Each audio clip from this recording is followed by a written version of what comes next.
Bonjour et bienvenue à tous. Ravi de vous retrouver une nouvelle fois, cette fois-ci toujours avec les thrombus intracavitaires. Il s'agit d'une cardiopathie ischémique à fonction systolique peu altérée. Voici cette akinésie, une akinésie touchant l'apex, la pointe de Vigée de votre ventricule gauche. Donc une akinésie du segment apical et du segment médian et apical de la paroi inféroseptale avec du segment apical de la paroi antérolatérale. Aussi, la paroi inférieure, elle est touchée aussi. Voici le segment médian et le segment apical.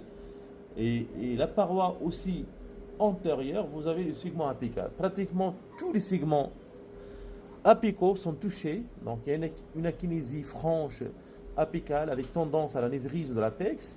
Mais une autre chose, c'est quoi qu'on a constaté. Donc quand on voit comme ça, on voit rien. Donc la zone akinétique, on voit pas de thrombus. Mais quand on change d'incidence, voici le thrombus. Le thrombus apical. Voici le thrombus. Il s'agit d'un thrombus, je viens de mesurer de 1,9 mm. Donc il est bien adhéré à la paroi, adhéré à l'apex. Voici le thrombus.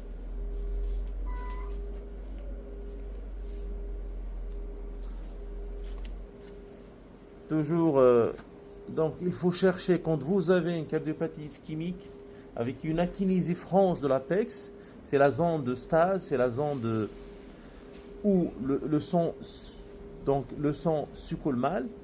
À ce moment-là, donc il faut chercher le thrombus. Il faut chercher. Voici le thrombus.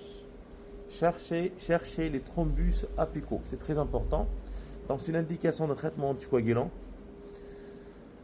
et avec une surveillance. Donc on arrive à la fin de cette présentation.